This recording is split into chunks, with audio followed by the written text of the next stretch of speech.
Hello दोस्तों, एक बार मैं आपका पुनः अपने YouTube चैनल एकलव्य ज्ञानशैली एकेडमी पर स्वागत करता हूं। बच्चों, जैसे कि मैंने आपसे वादा किया था कि मैं सोशल और इंग्लिश दोनों का सेगमेंट मैं पूरा करवाऊंगा, तो आज इंग्लिश ना पढ़ाकर मैं सोशल पढ़ाने का वादा निर्णय लिया है। तो क्योंकि सोशल में कुछ चैप्टर्स ऐसे हैं जो बेहद ही महत्वपूर्ण के साथ साथ वो बेहद टफ भी हैं। उनको आप किताबी लैंग्वेज में समझेंगे तो शायद ना समझ पाएँ। तो मैंने सोचा कि आपको एक व्यवहारिक लैंग्वेज में, एक सरलतम लैंग्वेज में और बेहतर से बेहतर कंटेंट देने का प्रयास करूं। इसलिए मैंने सोचा है कि जो पहला चैप्टर है, क्योंकि जो भारत का राष्ट्रवाद और जो यूरोप का राष्ट्रवाद, दोनों जो राष्ट्रवाद है, आपका दुनिया का चाहे मतलब भारत का चाहे जो भी एग्जाम हो उसमें अवश्य पूछता ही पूछता। हालांकि कुछ सेगमेंट में, कुछ एग्जाम्स में ये यूरोप का राष्ट्रवाद हटा दिया है, लेकिन अगर आप यूपीएससी की तैयारी करते हैं, पीसीएस की तैयारी करते हैं, स्नातक में लेते हैं, इतिहास लेते हैं, या फिर परास्नातक में लेते हैं, एमए में लेते हैं, बीए में लेते हैं, वहाँ तो इंपॉर्टेंट है, लेकिन आपके इस सेगमेंट पर भी इंपॉर्टेंट है। तो हम देखते हैं। और अगर आप 20 से 25 मिनट, क्योंकि टॉपिक हो सकता है लंबा हो जाए, शुरू से लेकर अंत तक बांधूंगा। अगर मैं बीच में खंडित करूंगा तो शायद आपकी जो समझने की जो एक्टिविटी चलती रही, कंटिन्यूटी चलती रही, वो शायद टूट जाएगी। तो शायद इस चीज़ को पूरा ना समझ पाए आप लोग। ठीक है, तो आप लगे रहिए, ये आपके पूरा जीवन भर आपका काम देगा, यूनिफिकेशन ऑफ इटली। तो इसमें जो मैं 2 यूनिफिकेशन पढ़ाऊंगा यूरोप के राष्ट्रवाद में, 2 चीज़ें पढ़ाऊंगा आपको। एक इटली का एकीकरण और दूसरा जर्मनी का एकीकरण। हर साल इसमें से एक न एक क्वेश्चन बनता ही रहता है। अगर इस साल ये बना तो दूसरा साल वो बनेगा। अगर इस बार जर्मनी का बना है तो अगली साल जो है इटली का बनना तय है। ठीक है, तो हम यूरोप में राष्ट्रवाद, चैप्टर नंबर 1 है क्लास 10 का। तो हम समझते हैं राष्ट्रवाद क्या होता है। राष्ट्रवाद का तात्पर्य यह है कि जब देखो 3 शब्द होते हैं, एक राज्य होता है, एक राष्ट्र होता है, एक देश होता है। देश आपका एक भौगोलिक अवधारणा है, राज्य आपका राजनीतिक अवधारणा है, और जो राष्ट्र होता है एक भाव होता है। वह भाव जो निश्चित भूभाग के अंतर्गत रहने वाले लोगों को एक में जोड़े रखने का प्रयास करता है, अर्थात जिनमें एकता की भावना होती है, चाहे वो धार्मिक आधार हो, जातिगत आधार हो, राजनीतिक कोई भी आधार हो, उन सब में अपनी वेशभूषा को लेकर, उन सब में अपने राष्ट्र के प्रति समर्पण को लेकर के एक होने की जिसमें भावना रहती है, उसी को हम राष्ट्र कहते हैं। तो जब इटली में एकीकरण होने की प्रक्रिया चली, तब हम उसको राष्ट्रवाद का नाम देना शुरू कर देते हैं। राष्ट्रवाद का मतलब लगाव होता है, अपने देश से लगाव जहां लगना शुरू हो जाए वहीं राष्ट्रवाद की प्रक्रिया शुरू हो जाती है। तो इटली में भी कुछ ऐसा था, यूरोप में भी कुछ ऐसा था। यूरोप के अंदर एक छोटा सा देश है। आप चलते हैं अपने टॉपिक पे। इटली का आपका चैप्टर का नाम है इटली का एकीकरण, यूनिफिकेशन ऑफ इटली। इंग्लिश में भी आप नाम डाल देंगे उत्तर लेखन में। तो इटली का एकीकरण, ठीक है, इसमें परिचय पहले देख लेते हैं। इटली जो है, इटली यूरोप का एक छोटा सा देश है। छोटा सा कहे, छोटा तो वर्तमान में दिख रहा है, लेकिन जो अपने जो पूर्व अवस्था में था तो बेहद ही इंपॉर्टेंट देश था। इसको प्राचीन काल में रोम के नाम से जाना जाता था। किस नाम से? रोम नाम से जाना जाता था। ये रोमन जो एम्पायर था उसका केंद्र बिंदु था। ठीक है, ये जो इटली देश है वर्तमान में, प्राचीन काल में रोम के नाम से जाना जाता था। ये रोमन एम्पायर का मुख्य केंद्र बिंदु था। रोमन एम्पायर की सारी गतिविधियां जो थी यहीं से संचालित होती थी। ठीक है, तो हम देखते हैं इसकी अवस्थिति को, क्योंकि हमको सारे बिंदु को बांधना है, सारे क्षेत्रों को, चाहे अर्थशास्त्र हो, राजनीतिक क्षेत्र हो, मतलब भौगोलिक क्षेत्र हो, सबको हमें बांध कर चलना है। तो जो इटली आपको सामने मैप में दिख रहा होगा, हालांकि उतना विजुअल नहीं है, लेकिन फिर भी आप इससे काम चल जाएगा। ठीक है, तो इटली जो है आपका यहां से लेकर यहां तक आपका इटली है।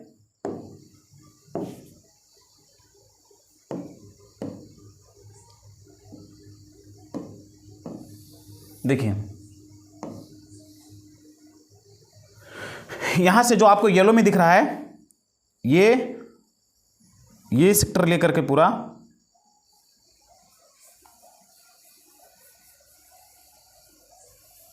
ये सब इतना इटली है। ठीक है,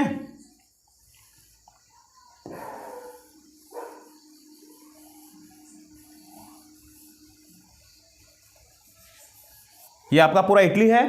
ठीक है, इटली अपने प्राचीन काल में, हालांकि अगर हम देखें 1870 से पूर्व, जब 1870 में जिसका एकीकरण हुआ, 1870 के पूर्व में देखें तो अपने कुछ कमियों के कारण, चाहे वो हम राजनीतिक स्थिति कह सकें, कह दें, या फिर इसके आर्थिक स्थिति मतलब गरीबी को कह दें, या फिर अशिक्षा के कारण, बेरोजगारी के कारण, अन्य अपनी आंतरिक कमियों के कारण, प्लस अन्य देशों की जोरा जोरी या फिर अन्य देशों के कंपटीशन या प्रतिस्पर्धा में छिन जाने के कारण यह अपने कई खंडों में विखंडित था। जब विखंडित था तो इसमें कई राज्य थे, जैसे आपका पिडमॉन्ट सार्डिनिया हो गया, वेनेसिया हो गया, लोम्बार्डी हो गया, पिडमॉन्ट सार्डिनिया हो गया, ये सब राज्य इसमें बसे हुए थे। ठीक है, अगर मैं इसके भौगोलिक दृष्टिकोण पर नजर डाले तो इटली यूरोप का एक छोटा सा देश है, या इटली यूरोप का एक देश है जिसके पश्चिम में मेडिटेरियन मतलब भूमध्य सागर इसको कहते हैं भूमध्य सागर, जिसके पश्चिम में भूमध्य सागर दक्षिण पश्चिम में टेरेनियन सी, दक्षिण है और ये पश्चिम है, ये क्या है, इसको हम टेरेनियन सी कहते हैं या टेरेनियन सागर। पूर्व में एड्रियाटिक सी,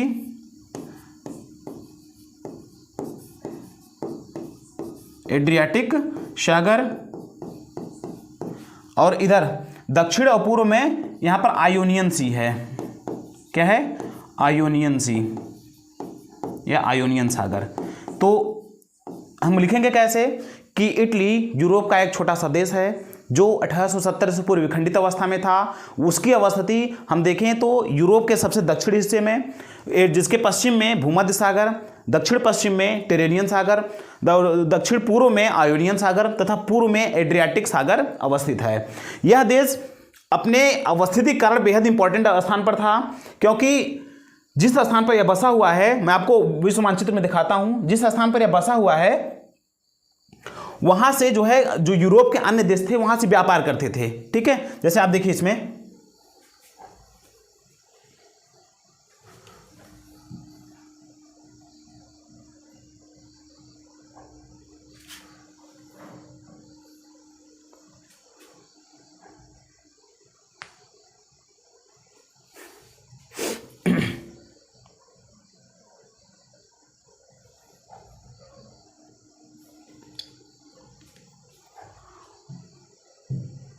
चलिए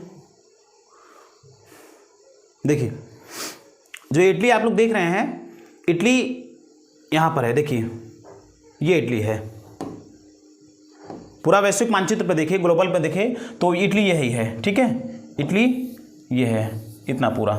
तो यहां पर ये इसकी अवस्थिति कुछ इस प्रकार से, क्योंकि ये है अफ्रीका, ये अफ्रीका है और ये मेडिटेरेनियन सी है। मेडिटेरेनियन मतलब भूमध्य सागर के माध्यम से यह दक्षिण अफ्रीका से अलग हुआ है। और ये जो अवस्थित है पूरा का पूरा यूरोप इधर से ही पूरा भारत के अन्य देशों, भारत या अन्य एशियाई देशों से व्यापार करता था। जो इटली की अवस्थिति है, यदि इटली इसको रोक दे, यदि इटली इस मार्ग को अवरुद्ध कर दे, यहाँ पर अपना साम्राज्य स्थापित करके इस मार्ग को रोक देता है, तो पूरे के पूरे यूरोप का जो निर्यात है, आयात निर्यात है, वो बाधित, कहीं ना कहीं बाधित हो जाएगा। ठीक है, तो इस अवस्थिति से इसकी जो स्थिति है बहुत इंपॉर्टेंट है, बहुत ही अच्छी स्थिति, कहा जाए कि सामरिक दृष्टिकोण से बहुत ही बेहद अच्छी स्थिति में था।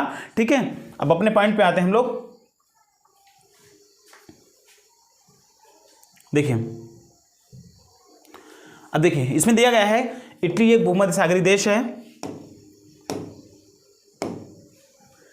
इटली एक भूमध्य सागरीय देश है जिसके पश्चिम में भूमध्य सागर एवं टेरेनियन सी, दक्षिण पश्चिम टेरेनियन सी मैंने दिखाया आप लोग को। पूर्व में एड्रियाटिक सी इधर है और इधर भूमध्य सागर और टेरेनियन सी। ठीक है, एड्रियाटिक सागर तथा दक्षिण और पूर्व में आयोनियन सागर स्थित है। यह एक यूरोपीय देश है। यह आपका परिचय है, सामान्य परिचय। ध्यान दीजिएगा आप लोग, भूमध्य सागर से कुछ पॉइंट है, आप अंडरलाइन कर देंगे उसको। ठीक है, आयोनियन सी इसको अंडरलाइन कर देंगे यहाँ से, आयोनियन सी, और टेरेनियन सी कुछ पॉइंट को आप अंडरलाइन कर देंगे। यूरोपियन देश ये 1870 से पूरे विखंडित अवस्था में था, जिसको 1870 में जोसेफ मैजनी, काउंट कावूर, गैरीबाल्टी जैसे योग्य नेताओं ने अपने अथक प्रयास से एकीकृत किया। यह आपका सामान्य परिचय रहा। मैं फिर से आपको कहूं तो इटली भूमध्य सागर में स्थित यूरोप का दक्षिणी छोर पे बसा हुआ एक देश है, जिसके पश्चिम में भूमध्य सागर, दक्षिण पश्चिम में टेरेनियन सी, पूर्व में एड्रियाटिक सागर और दक्षिण पूर्व में आपका आयोनियन सी अवस्थित था। यह आपका सामान्य परिचय रहा। ठीक है, यह आपका सामान्य परिचय रहा। अब हम चलते हैं कि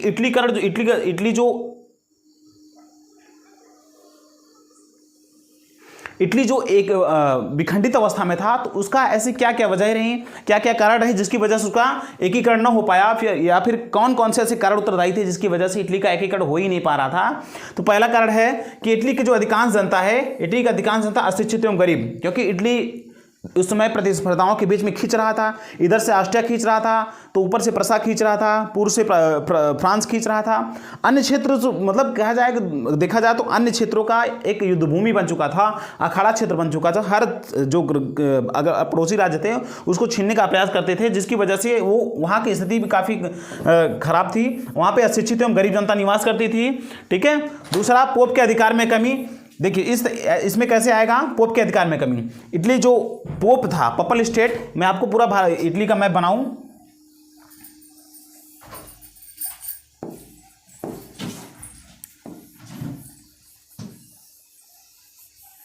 ये मान लीजिए पूरा इटली है, ठीक है। तो यहाँ पर एक पपल स्टेट रहता था, पोप स्टेट। दरअसल पोप, इसके पहले क्या था कि जब अलग अलग राज्य, अलग अलग शासक, इसमें पूरे इटली में अलग अलग शासन अपना शासन करते थे। कुल मिलाकर 8 राज्य थे यहाँ पर, अलग अलग अपना सब शासन करते थे।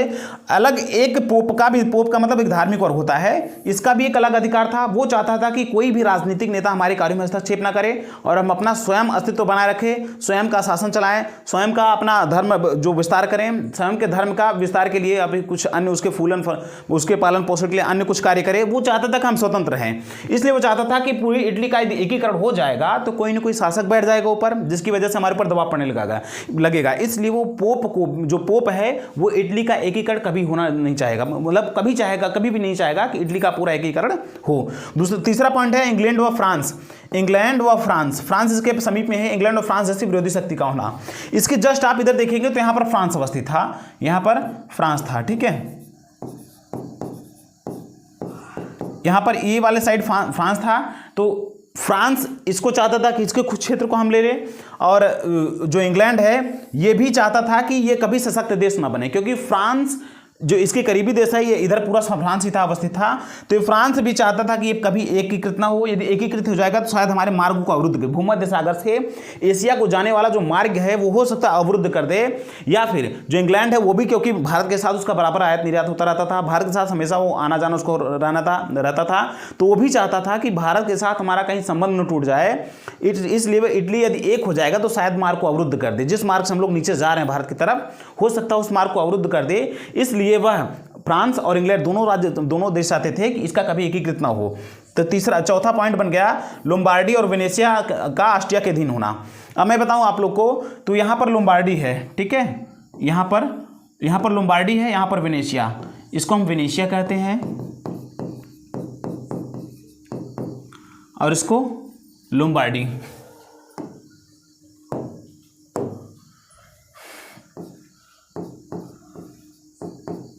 इसको लोम्बार्डी। तो ये जो क्षेत्र है, और यहां पर ऑस्ट्रिया था, ऑस्ट्रिया का शासन था। ये वाला जो पूरा क्षेत्र है ये ऑस्ट्रिया का शासन था यहां पर। और ऊपर यहां पर स्विट्जरलैंड था। क्या था? स्विट्जरलैंड।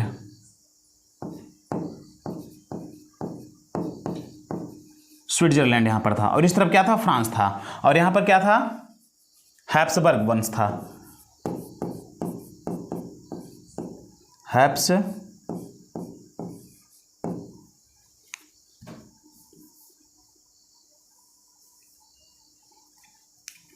यहां पर हैप्सबर्ग था।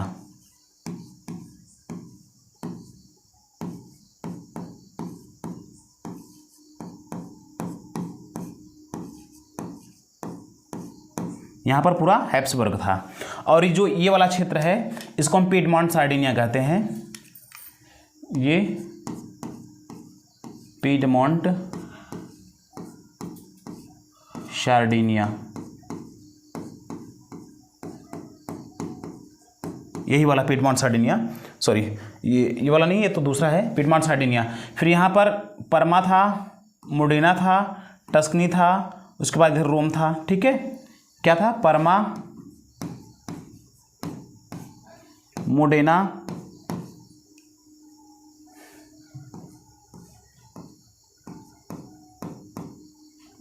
टस्कनी, परमा, मोडेना, टस्कनी, और यहां पर रोम था। ये था पपल स्टेट आपका।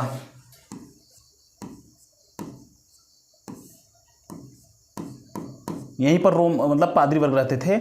और ये जो वाला है वो यहां पर, ये वाला पूरा क्षेत्र बूर्बो वंश था। बूर्बो वंश। और ये सिसिली था, ठीक, इतना आप समझिए। तो लोम्बार्डी तथा ये जो तीनों क्षेत्र है, ये वाला, ये दोनों क्षेत्र है जो लोम्बार्डी और वेनेशिया, ये ऑस्ट्रिया के अधीन था। ऑस्ट्रिया बार बार चाहता था कि यदि एकीकृत हो जाएगा, यदि पूरा राज्य एकीकृत हो जाएगा तो सशक्त हो जाएगा, जिसकी वजह से हमसे छीन कर वेनेशिया और लोम्बार्डी ले लेगा। तो ऑस्ट्रिया भी कभी नहीं चाहता था। ऑस्ट्रिया भी कई तरीके से उसको जो इसके जो राज्य हैं, जो पड़ोसी राज्य हैं, वेनेशिया और लोम्बार्डी हो गया, अन्य राज्यों को थोड़ा बहुत लालच देता रहता था, अपने मिलाए रखता था। वो कभी नहीं चाहता था कि इसका एकीकृत हो। तो चौथा जो पॉइंट बना, ये लोम्बार्डी का और वेनेशिया ऑस्ट्रिया का मतलब अधीन होना भी पाया गया। और पांचवा जो है छोटे छोटे राज्य, क्योंकि मैंने आपको बताया कुल मिला के 8 राज्य, जैसे पिडमॉन्ट सार्डिनिया हो गया, परमा, मोडेना, टस्कनी, रोम और इधर सिसिली, बूर्बो वंश, पपल स्टेट, लोम्बार्डी, वेनेशिया, ये करके कई खंडों में विभाजित थे। सब अलग अलग शासक अपने अपने क्षेत्र में शासन करते थे। जब अलग रहेंगे तो किसी विशेष क्षेत्र को जीत नहीं पाएंगे और एकीकृत नहीं हो पाएंगे, जिसकी वजह से भी एक वहाँ पर ये कमी देखी गई। ठीक है, तो इतना आप लोग स्क्रीनशॉट ले लीजिए, नहीं तो स्केच हो जाएगा वो। चलिए देखिए, फिर आगे हम लोग चलते हैं। अब उतना तो रहा, नकारात्मक पक्ष क्यों नहीं हो सकता। पहला क्या रहा, गरीबी, अशिक्षा। दूसरा क्या रहा, लोम्बार्डी वेनेशिया का, उसका वेनेशिया का ऑस्ट्रिया के अधीन होना। तीसरा क्या रहा, पपल स्टेट। पोप कभी नहीं चाहता कि जो इटली का एकीकरण हो। यदि एकीकृत हो जाएगा इटली तो कहीं ना कहीं हमसे जो वेनेशिया लोम्बार्डी जो क्षेत्र अगर एकीकृत हो जाएगा तो कहीं ना कहीं हमारे ऊपर दबाव बनाएगा, क्योंकि हम एक शासक के निश्चित शासक के अधीन आ जाएंगे, जिसकी वजह से हमारे पर दबाव बनाएगा। और इसका जो चौथा कार्ड रहा, उसमें रहा छोटे छोटे जो राज्य हैं सब अपना अलग अस्तित्व बना के रखना चाहते थे। वो कभी एक ही नहीं होना चाहते थे, जिसकी वजह से इटली का एकीकरण संभव नहीं हो पा रहा था। लेकिन दौर आया कुछ इस तरह से 1814 के बाद से कुछ ऐसा दौर आया।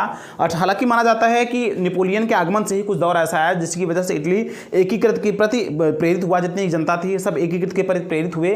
तो वो कौन सा दौर था उसको हम देखते हैं कि अब भाई नकारात्मक पक्ष तुमको दिखा कि ये सब बाधाएं थी, लेकिन कहीं ना कहीं कुछ इसके सकारात्मक पॉइंट भी थे। सकारात्मक पॉइंट क्या थे, पहला एक भाषा एक लिपि। जो पूरा इटली है, ये पूरा जो इटली है, पूरे इटली में सिर्फ एक ही भाषा चलती थी। वो भाषा कौन थी, इटालवी।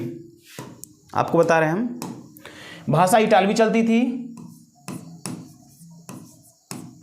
और लिपि कौन सी चलती थी, रोमन लिपि। रोमन लिपि चलती थी, भाषा इटालवी और लिपि रोमन। तो पूरे इटली में जो है भाषा रोमन ही चलती थी। भाषा जो है इटालवी चलती थी और लिपि जो थी रोमन चलती थी। तो इस तरह से अगर देखा जाए, क्योंकि भाषा और लिपि का बहुत बड़ा योगदान होता है किसी भी देश के एकीकृत करने में। जैसे हमारा भारत है, तो हमारे भारत में कभी काल देखा जाता है कि धर्म के आधार पर या भाषा या फिर जाति के आधार पर आंदोलन होते रहते हैं। तो वो जनजाति अगर किसी निश्चित क्षेत्र में है तो उस जनजाति से संबंधित यदि अन्य क्षेत्र में है तो भी कहीं ना कहीं उस आंदोलन में भाग लेते हैं, क्योंकि वो एक जुड़ाव होता है धर्म के प्रति, अपने जाति के प्रति। तो पूरे अगर इटली में पूरा अगर एक ही जाति है, एक ही भाषा है, जैसे इटालवी लैंग्वेज हो गया, एक ही भाषा बोलने वाले लोग हैं और एक ही लिपि के लोग हैं, तो कहीं ना कहीं उनमें जुड़ाव जल्दी हो सकता है। तो ये सकारात्मक पक्ष इटली का था। यदि कोई शासक इस चीज़ को पहचान पाता, इस चीज़ को पकड़ पाता, तो इसका जल्दी से एकीकृत कर पाता। ठीक है। दूसरा था कि एक ही धर्म वहाँ पर चलता था, जो कि रोमन कैथोलिक हम कहते हैं। रोमन कैथोलिक, रोमन में मतलब जो पूरे इटली में जो है एक ही धर्म चलता था, कैथोलिक धर्म बहुत बड़ा योगदान देता है किसी भी देश को विभाजित होने में और किसी भी देश को जोड़ने में भी। जैसे भारत का पार्टीशन आपको दिखाई ही दिया कि भारत धर्म के आधार पर 2 भागों में विभाजित हो गया। तो यहाँ पर लेकिन एक ही धर्म था, वो था धर्म रोमन कैथोलिक। ये रोमन कैथोलिक मतलब कोई शासक यदि इस बात को पहचान पाता, इस दूरदर्शिता को रख पाता, तो शायद धर्म के आधार पर ही पूरे जो है सबको एक कर लेता। अगर पोप जो है, पोप को भी मना लेता कि भाई आपका भी जो धर्म है वही मेरा भी धर्म है। जिस धर्म को आप मानने वाले उस ईश्वर को मैं भी मानता हूँ, उस ईश्वर को आप भी मानते हैं। जिस अल्लाह ईश्वर को आप मानते हो उसी को मैं भी मानता हूँ। तो हम सब एक ही ईश्वर के प्राणी हैं, तो हम लोग एक ही होकर रहें, तो वो कर सकता था। ठीक है। अगला है नेपोलियन का राष्ट्रवाद। एक्चुअली हुआ क्या था कि जो नेपोलियन है वो इटली में 1796 से लेकर 1814 तक, ये 1796 से लेकर 1814 तक इटली को अपने अधीन रखो, इटली को एक करने का प्रयास किया। इटली को जीत कर छोटे छोटे जो खंड उनको जीत कर एक करने का प्रयास किया। अब ये इसका सकारात्मक पक्ष क्या हुआ कि जब ये जीत का मतलब एक करने का प्रयास किया। दूसरी बात, इसने नेपोलियन कोड चलाया था एक। ठीक है। आप लोग इस चीज को लिखेंगे, अवश्य डालेंगे नेपोलियन कोड। नेपोलियन कोड के माध्यम से वह कुछ धाराएं, कोड का मतलब संहिता, नेपोलियन कोड या नेपोलियन संहिता कहते हैं। इस कोड के माध्यम से इस जो नेपोलियन कोड के माध्यम से उन लोगों को एक करने का प्रयास करना था, उन्हें कुछ लालच देकर, लालच कुछ भी कहा जाए, हालांकि उसका उद्देश्य होता है इसका जैसे कुछ छोटे छोटे राज्यों को जीत कर अपने मिलाना, लेकिन फिर भी इसका दूरदर्शी का दृष्टिकोण देखा जाए, दूरदर्शी दृष्टिकोण से देखा जाए तो यहाँ के जो लोग थे इस बात से काफी प्रेरित हुए कि एक व्यक्ति अर्थात राजतंत्र वाला एक व्यक्ति जो है राजतंत्र के तहत पूरे के पूरे सबको एक करने का प्रयास कर रहा है, तो ऐसा संभव है कि पूरा का पूरा इटली को एक किया जा सकता है। ठीक है, तो ये सकारात्मक पॉइंट हुआ था। अगला था कि फ्रांसीसी क्रांति का प्रभाव। देखो फ्रांस में एक क्रांति, फ्रांस यहीं बगल में है, यही फ्रांस आपका बगल में है, ठीक है, यहीं पर फ्रांस आपका है। तो फ्रांस में फ्रांसीसी क्रांति चली थी, वहां पर भाईचारा, फ्रेटर्निटी मतलब फ्रेटर्निटी, ब्रदरहुड और ये मतलब भाईचारा, बंधुता, ये सब शब्द जो है वहीं से निकले हैं। तो इन शब्द जो फ्रांस में पूरा फ्रांस को नेपोलियन ने जब एक कर दिया था, जो फ्रांसीसी क्रांति चली थी, तो उस फ्रांसीसी क्रांति में जो अवैध राजतंत्र था, जो निरंकुश शासन था, उसके प्रति विरोध करके लोगों ने अपने जो सजीव शासन है या फिर प्रजातंत्र शासन को लाने का प्रयास किया था। तो ऐसा यहाँ भी हो सकता था कि यदि ये लोग चाहते तो पूरे के पूरे इटली को एक कर देते, वहाँ से भी कुछ प्रेरणा उनको इन लोग को मिली थी, एक करके पूरे के पूरे इटली को एक करके पुनः अपना जो है राजतंत्र के शासन के तहत अपने आप को संचालित करवाते और अच्छा शासन चलाते। तो ये भी फ्रांसीसी क्रांति का एक मतलब ये भी कहीं ना कहीं एक प्रभाव छोड़ा। अगला पुनर्जागरण का प्रभाव। पुनर्जागरण में ये बातें कही गई थी कि सब व्यक्ति भारत में सब व्यक्ति पूरी दुनिया में सब व्यक्ति स्वतंत्र है। ये इसने मतलब जो पुनर्जागरण है उसने मानववाद पर बल दिया। मानववाद से तात्पर्य है कि विश्व में जितने भी व्यक्ति हैं सब स्वतंत्र हैं, सब आज़ाद हैं, सब अपने उद्देश्य के लिए, अपने भलाई के लिए, अपने अधिकतम लाभ के लिए कुछ भी कर सकते हैं। ठीक है, तो इस चीज़ से भी कहीं ना कहीं इसका ये जो इटली का एकीकरण कहीं न कहीं ये भी प्रेरित हुआ। ठीक है, ये आपका सकारात्मक पक्ष रहा। अब आते हैं इटली के एकीकरण में नेताओं का योगदान। देखिए इसको,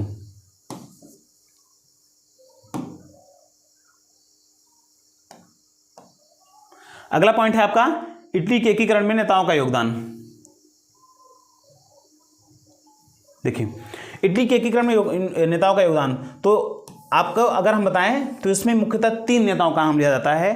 ठीक है, इसमें मुख्यतः 3 नेताओं का नाम लिया जाता है। एक तो जोसेफ मैजनी, दूसरे काउंट काबूर और तीसरे गैरीबाल्डी। जोसेफ मैजनी को इटली के एकीकरण का जनक कहा जाता है। इटली के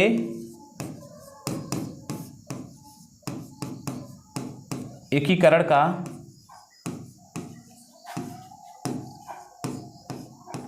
जनक कहा जाता है। इन्हें द बीटिंग हार्ट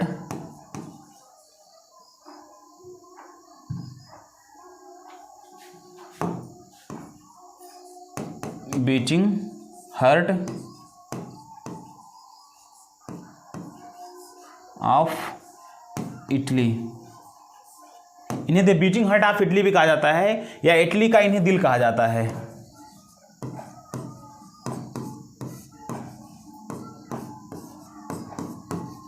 इटली का दिल कहा जाता है। इन्हें अनेकों उपाधि प्रदान की गई इनके कार्यों के आधार पर। तो हम इनके बारे में देख लेते हैं थोड़ा। जोसेफ मैजनी जो थे, ये इटली को एकीकृत करने के लिए सबसे पहले कदम उठाने वाले व्यक्ति थे, सबसे प्रमुख नेता माने जाते हैं इटली के एकीकरण में। ये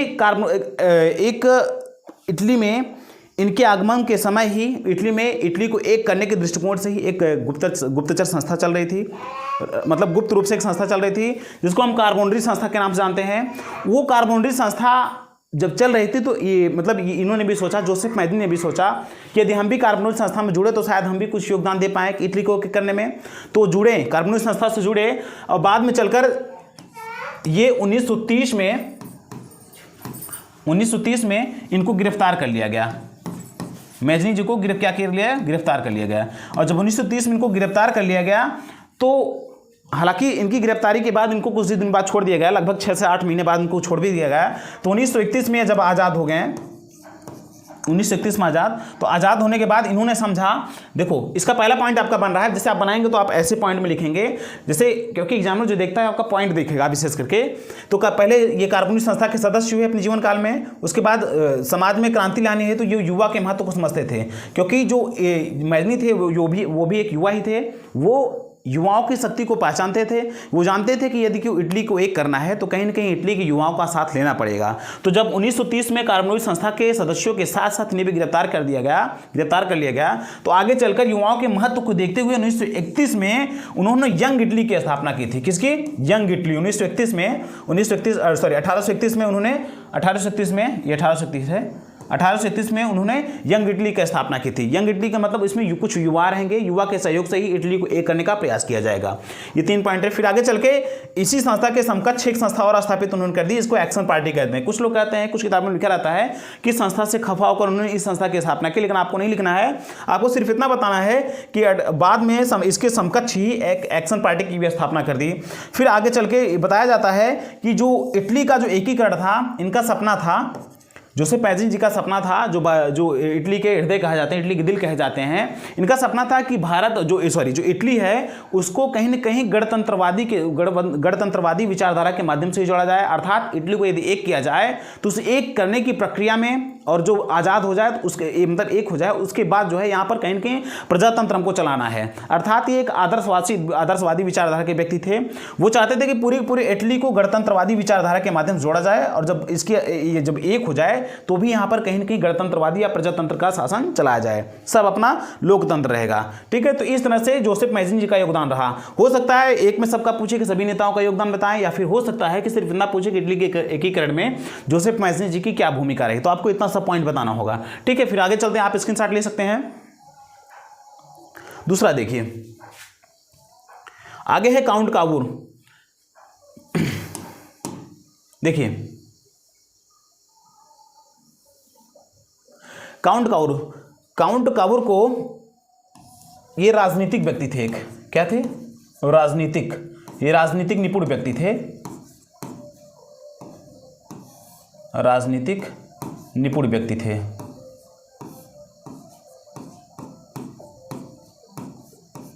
निपुण व्यक्ति थे। इन्हें जो है इटली का बिस्मार्क कहा जाता है।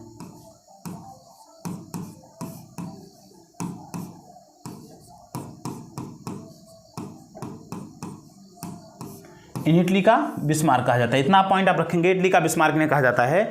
देखिए, तो ये रहने वाले थे पीडमांट के निवासी थे, एक जमींदार के बेटे थे। ठीक है, एक जमींदार वंश से संबंधित रखते थे, और ये वैध राजतंत्र को बढ़ावा देना चाहते थे। अर्थात जहां पर नेपोलियन जो है प्रजातंत्र के माध्यम से पूरे इटली का एकीकरण करना चाहता था, और एक होने के बाद पूरे इटली में जो है प्रजातंत्र लाना चाहता था, लेकिन वहीं दूसरी तरफ जो काउंट कावूर थे वो पूरे इटली को जो है एक होने के बाद एक वैध राजतंत्र के माध्यम से संचालित करना चाहते थे। क्योंकि जमींदार के बेटे थे तो इनकी सोच अलग थी। वो चाहते थे कि पूरे के पूरे इटली को जो है वैध राजतंत्र का मतलब ये होता है कि राजा का शासन, राजतंत्र, राज और तंत्र, राज की व्यवस्था, राजतंत्र की व्यवस्था को हम राजतंत्र कहते हैं, मतलब राजा की व्यवस्था पर रहेगी तो इसको हम राजतंत्र। तो वो चाहते थे कि वैध राजतंत्र के माध्यम से पूरे के पूरे इटली का जो है संचालन किया जाए इसके एकीकरण के बाद। आगे चल के उन्होंने अन्य देशों का भ्रमण किया। अन्य देशों से भ्रमण करने के बाद वहाँ पर कुछ वित्तीय सुधार और सैन्य सुधार भी वहाँ से मतलब वहाँ पर उधार लिए। जैसे कुछ देशों में भ्रमण किए तो वहाँ देखिए कि वहाँ की वित्तीय व्यवस्था अच्छी चल रही है, तो यहाँ पर लाकर काउंट कावूर जी यहाँ पर वित्तीय सुधार का काम किया, ताकि जो यहाँ के लोग गरीब हैं, अशिक्षित हैं, उनको कुछ सुधार किया जाए। सैन्य में जो कमियाँ थी, सैन्य सुधार में जो कमियाँ थी, जैसे सैनिक लोग में दक्षता नहीं थी, तो दक्षता लाने का प्रयास किए। तो इन्होंने इतना काम किया तो इनका नाम भी गिना जाता है। ठीक है, फिर अगले आपके हैं गैरीबाल्डी। आगे देखिए आप लोग, अगले हैं आपके नेता गैरीबाल्डी। ठीक है, गैरीबाल्डी को इटली का तलवार कहा जाता है। क्या? इटली का तलवार।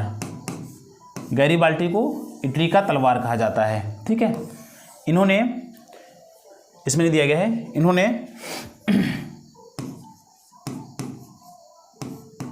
लाल कुर्ती सेना का गठन किया।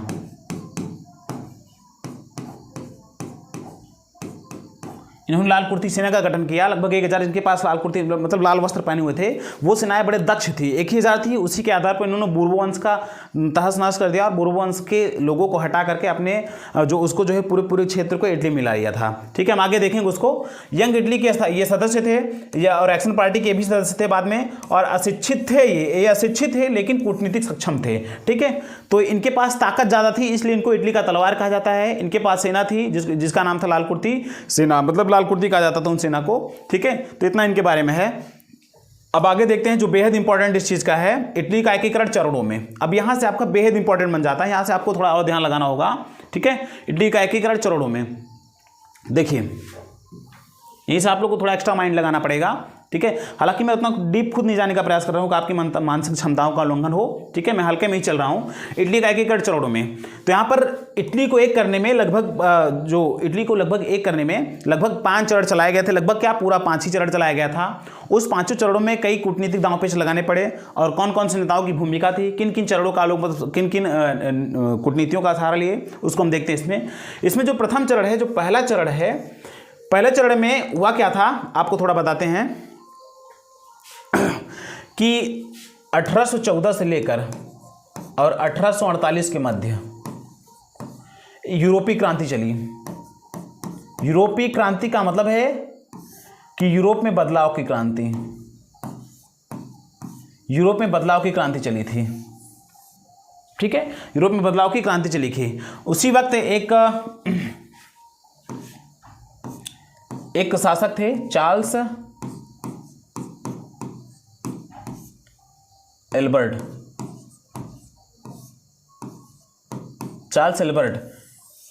इन्होंने भी चार्ल्स एल्बर्ट का शासन था यहाँ पर पिडमॉन्ट सार्डिनिया पे।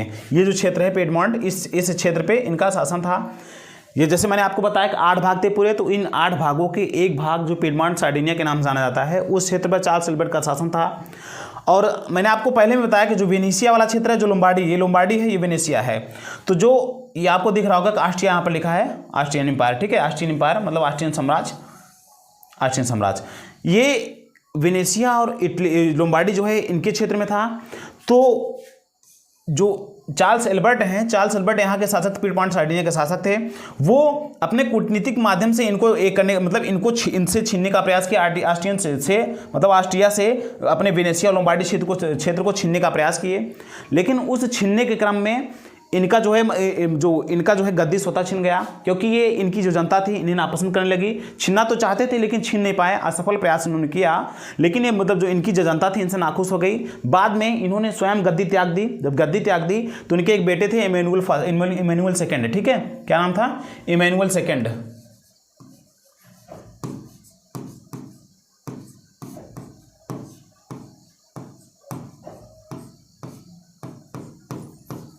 इमैनुअल सेकेंड, इनके पुत्र का नाम था, चार्ल्स एल्बर्ट के पुत्र का नाम था इमैनुअल सेकेंड। तो इमैनुअल सेकेंड को उन्होंने गद्दी त्याग कर और गद्दी को छोड़ दिया, ठीक है। जब इमैनुअल सेकेंड को ये क्षेत्र बख्शे, तो जो प्रथम चरण है, प्रथम चरण की शुरुआत होती है। तो इमैनुअल सेकेंड जो था बड़ा ही चालाक शासक था और इसको एक शासक का साथ प्राप्त हुआ जिसको हम काउंट काबूर के नाम से जानते हैं, जो राजनीतिक रूप से बड़ा ही दांवपेचिक व्यक्ति था, काउंट काबूर, ठीक है। बड़ा ही मतलब कूटनीतिक रूप से बहुत ही सक्षम व्यक्ति था, बहुत ही कूटनीति जानता था, इसलिए हम इसको इटली का बिस्मार्क कहा जाता है इसको, ठीक है। तो ये काउंट काबूर जो है वो जानता था कि यदि हमको वेनेशिया और लोम्बार्डी का क्षेत्र इससे लेना है, ऑस्ट्रिया से लेना है, तो हमें सबसे पहले जो फ्रांस, यहाँ के जो फ्रांस है, फ्रांस का शासक था उस वक्त जो फ्रांस का शासक था ये था नेपोलियन तृतीय।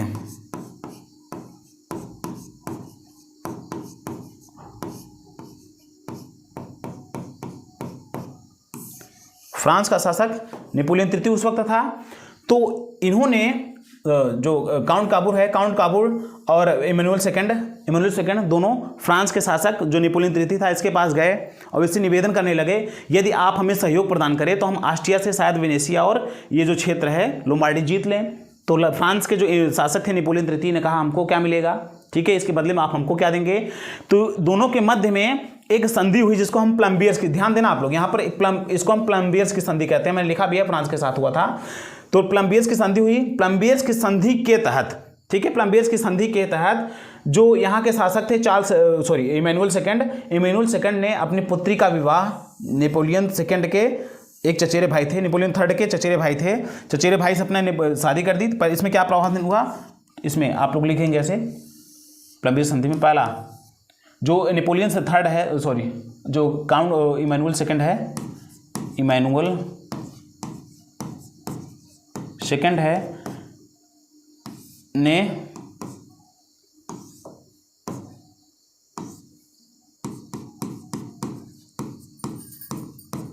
अपनी पुत्री का विवाह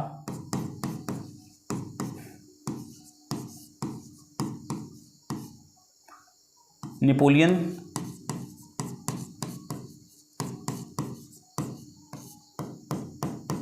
थर्ड के चचेरे भाई के साथ की।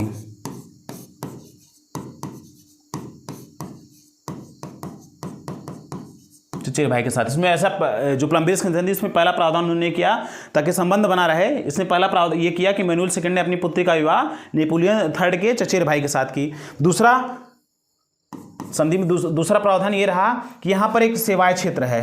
क्या क्षेत्र है इसका? सेवाय। ऊपर में जो पिडमांट साइड इसी क्षेत्र में आता है, यहाँ पर एक सेवाय ऊपर वाला क्षेत्र है और यहाँ एक नीच क्षेत्र है। देखो आप लोग दिख रहा होगा मैप में, ये पूरा जो नीच क्षेत्र है, ये सेवाय जो क्षेत्र है ये नीच, और ये जो ऊपर वाला है सेवाय, इसको हम नीच कहते हैं। ये खनिज संपन्न क्षेत्र थे, एक नीच हो गया, एक सेवाय। दोनों क्षेत्रों को नीच और सेवाय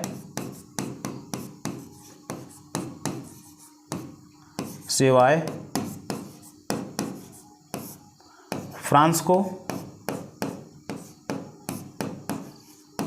प्रदान कर दी गई। देखिए ध्यान से देखिएगा आप लोग, प्रथम चरण में जब इमैनुअल सेकंड जो कि चार्ल्स एल्बर्ट का पुत्र था, इमैनुअल सेकंड ने काउंट काबूर के सहयोग से नेपोलियन तृतीय का, जो फ्रांस का शासक था नेपोलियन तृतीय, उसका सहयोग प्राप्त करना चाहा, क्योंकि जब उसका सहयोग प्राप्त करेगा तभी अपने क्षेत्र वेनेशिया और लोम्बार्डी को जीत पाएगा।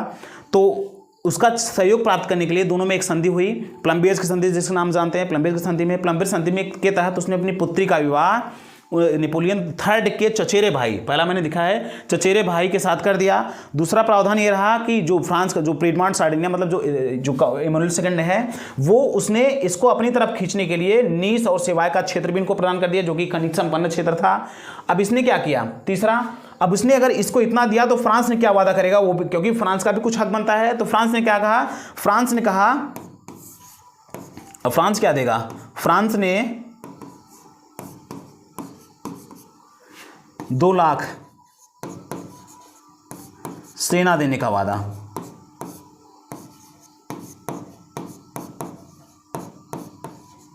फ्रांस ने 2 लाख सेना देने का वादा किया। अब जो ये फ्रांस है, इसने कहा ठीक है आप इतना दे रहे हैं तो हम भी आपको 2 लाख सेना देंगे जब आप ऑस्ट्रियन से युद्ध करेंगे। जब आप ऑस्ट्रिया से युद्ध करेंगे तो हम भी आपको 2 लाख सेना कहीं ना कहीं प्रदान करेंगे। ठीक है, तो इस तरह से आपका पहला जो संधि था ये संपन्न हुआ। और इसके बाद अब जब इतना सेना इसको मिल गया, जब जो इमैनुअल सेकंड है इसको इतना सेना मिल गया, तो इसने क्या किया? ऑस्ट्रिया पर तुरंत चढ़ाई कर दी। जो ऑस्ट्रिया वाला है तो इस पर चढ़ाई कर दिया। जो चढ़ाई कर दिया तब तक, क्योंकि फ्रांस का उसको सहयोग प्राप्त था, इसके पास अपार सैनिक थी, पिडमांट सार्डिनिया के पास, इमैनुअल सेकंड के पास, तो अपार शक्ति होने के कारण जो है पूरी जो अन्य जो देश थे वो भी बौखला गए। और बौखलाने के बाद अन्य सब देशों की शक्तियों का इस पर जो है प्रभाव पड़ने लगा और सब देश जो है फ्रांस को डांटने लगे, फ्रांस को मना करने लगे कि यदि आप उसको सक्षम कर देंगे, यदि वो जीत जाएगा, एकीकृत हो जाएगा, तो कहीं ना कहीं हम लोग का व्यापार बाधित हो जाएगा, आप ऐसा ना करें। तो इन सब के प्रभाव में वहीं तुरंत फ्रांस चालाकी किया और फ्रांस वहाँ से निकल गया और पुनः काउंट काबूर इमैनुअल सेकंड जो है अकेले पड़ गए। लेकिन उसी बीच में जो है फ्रांस ने थोड़ा और चालाकी दिखाई कि पूर्णतः संबंध ना टूटे, तो यहाँ पर एक ज्यूरिख संधि कर दी।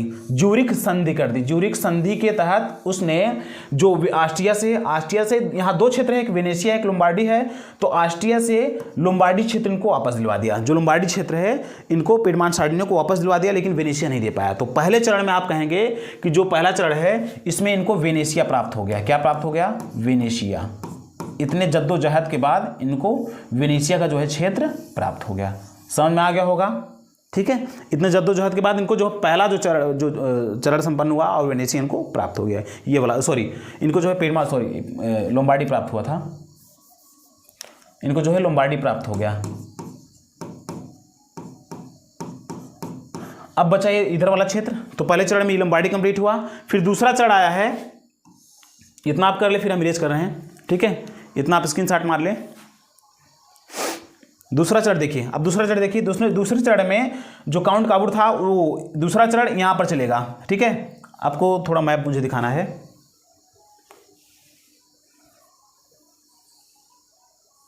देखिए थोड़ा,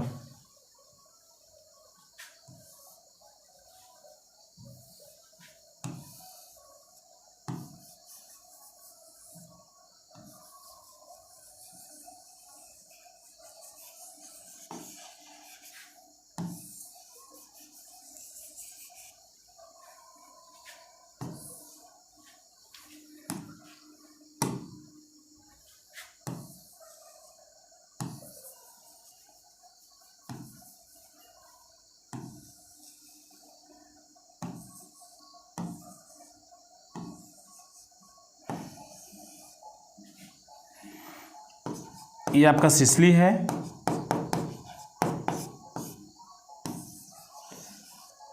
ये सार्डिनिया है, यहाँ आपका हैप्सबर्ग शासन था, हैप्सबर्ग वंश था। और ये जो आपका है वेनेशिया है, ये लोम्बार्डी है,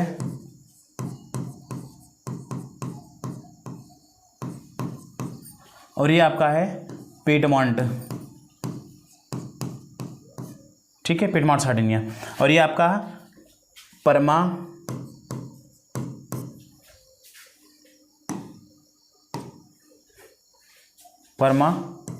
मोडेमा, मोडेना, टस्कनी, रोम। इधर आपका पपल स्टेट है। आप लोग रफ स्केच में यही बनाएंगे, पपल स्टेट मतलब रोम का पोप का राज्य, ठीक है। इधर आपका बूर्बो वंश है,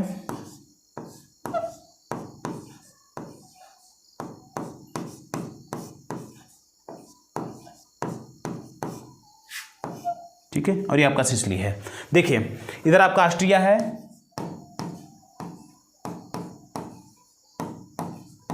इधर आपका फ्रांस है। आप उसमें एग्जाम में यही वाला बनाएंगे क्योंकि वो तो आप पाएंगे नहीं, बनाएंगे ही, ठीक है। इधर आपका स्विट्जरलैंड है, और इधर आपका ऊपर प्रसा है, वो प्रसा मतलब जर्मनी है, ठीक है। अब आप इतना देखिए, अच्छा दूसरा चरण आपको नहीं समझा है, चलो दूसरा चरण हम यही समझा देते हैं। तो ये तीसरा चरण है, तो तीसरे से पहले आपका दूसरा आएगा, आपको दूसरा चरण यही समझा देते हैं हम। दूसरे चरण में हुआ क्या कि जनमत संग्रह हुआ था, जनमत संग्रह करवाया कौन था? काउर। काउर जो है जनमत संग्रह करवाया, और जनमत संग्रह के तहत 4 क्षेत्रों को अपने मिला लिया।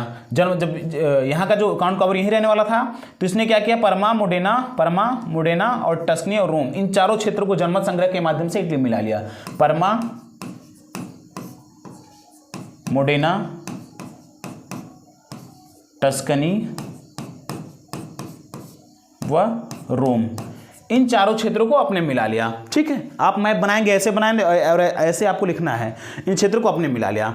तो यहाँ पर हैब्सबर्ग का जो शासक है वो कमजोर हो गया, ठीक है। फिर उसके बाद बचा आपका ये क्षेत्र हो गया, सॉरी ये क्षेत्र मिल गया, ये क्षेत्र तो मिला ही है, और ये चारों मिल गया।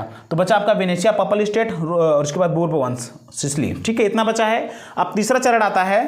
तीसरे चरण में गैरीबाल्डी, अब गैरीबाल्डी का उद्भव होता है। तो गैरीबाल्डी ने क्या किया, सिसिली और नेपल्स को जीत लिया, ठीक है। सिसिली और नेपल्स, अब बताते हैं सिसिली और नेपल्स कैसे जीतेगा, ध्यान देखिए। इसी को हम नेपल स्टेट भी कहते थे, इसी को बूर्बो वंश को ही, इसी को हम नेपल स्टेट भी कहते थे, नेपल्स, इसी को हम नेपल्स भी कहते थे, ठीक है। अब देखिए हुआ क्या था कि गैरीबाल्डी, सिसिली, ये जो क्षेत्र है ये वाला और ये वाला बूर्बो वंश का अधीन था। बूर्बो वंश कहीं ना कहीं पपल स्टेट का समर्थक था, ठीक है। तो इस समय इसने बूर्बो वंश से कुछ ऐसे वादे किए थे, ठीक है। बूर्बो वंश से कुछ वादे किए थे कि यदि आप हमारा साथ देते हैं तो कहीं ना कहीं हम आपको आज़ादी प्रदान कर देंगे, आपको कहीं के समर्थन करेंगे, आपके विकास में समर्थन प्रदान करेंगे।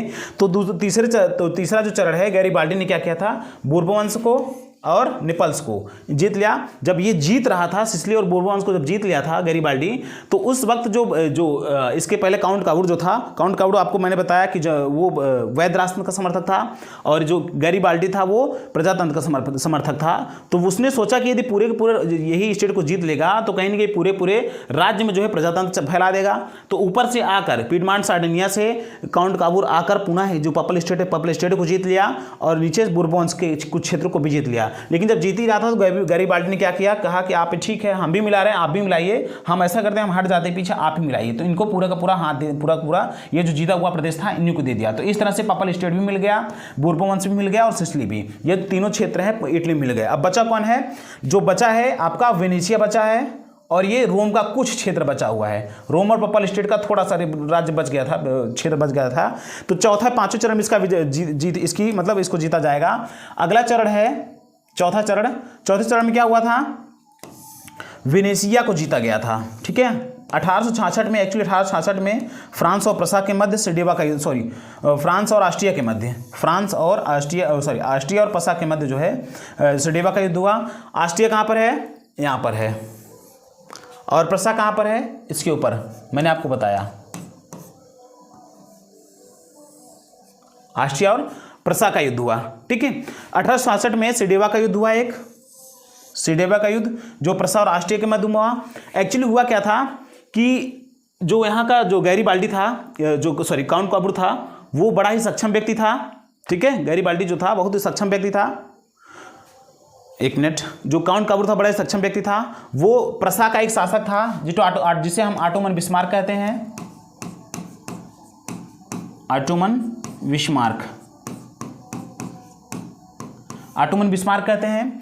ऑटोमन बिस्मार्क से जाके मिला कि यदि आप मेरा सहयोग प्रदान, क्योंकि इसको वेनेशिया क्षेत्र छीनना था, इसलिए जाकर ऑटोमन बिस्मार्क से मिला और इमैनुअल सेकंड और ये काउंट काबूर जाके ऑटोमन बिस्मार्क से मिला कि यदि आप मेरा सहयोग प्रदान करें तो, क्योंकि ऑस्ट्रिया और प्रसा का हमेशा ये सटे राज्य इनका हमेशा युद्ध होता रहता था ऑस्ट्रिया और प्रसा से। तो उसने कहा कि यदि बिस्मार्क यदि आप मेरा सहयोग प्रदान करें तो मैं वेनेशिया को कुछ क्षेत्रों को जीत लूंगा और आपको अपने युद्ध में सहयोग प्रदान करूंगा। तो उनसे सहयोग लिया और जब ऑस्ट्रिया ने जो ऑटोमन बिस्मार्क ने जो है ऑस्ट्रिया पर आक्रमण बोला 1866 के समय में, जो सिडेवा युद्ध है उसके समय जो उनसे मतलब उन पर जो आक्रमण बोला, तो इसकी जो सेना थी, ऑस्ट्रिया की जो सेना थी वेनेशिया में रह रही थी, उसको खींच लिया, उसके अपने मदद दे दी।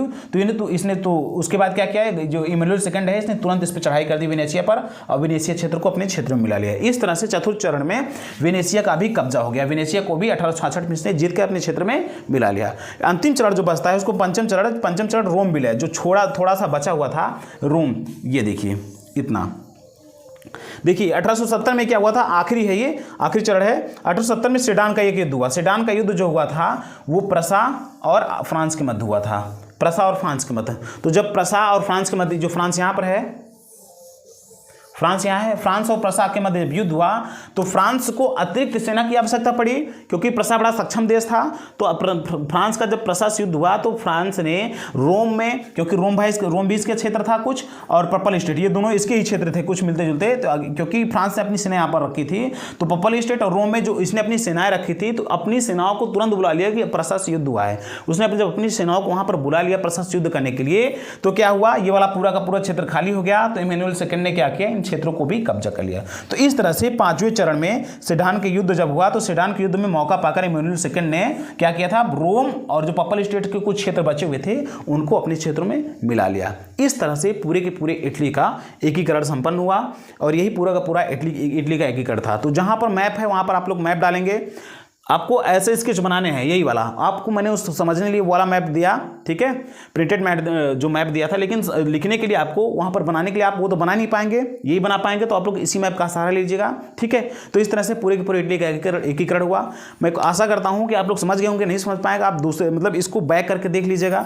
अगर फिर भी नहीं समझ पाते तो आप कमेंट कीजिएगा और कैसा लगा आपको ये भी कमेंट कीजिए, ठीक है। और आपके कमेंट के आधार पे मैं दूसरा जो इसका लेक्चर है अर्थात जो जर्मनी का एकीकरण है मैं शीघ्र लेके आऊँगा। अगर आप लोग का कमेंट अच्छा रहा और आप इसको वॉच करते हैं, आप इसमें अपनी रुचि दिखाते हैं, तो मैं श्योर दूसरा जो इसका जो वीडियो है जो जर्मनी का एकीकरण है मैं उसको भी जल्द ही लेके आऊँगा, ठीक है। तब तक के लिए आप लगे रहिए, खुश रहिए, मस्त रहिए और पढ़ते रहिए, ठीक।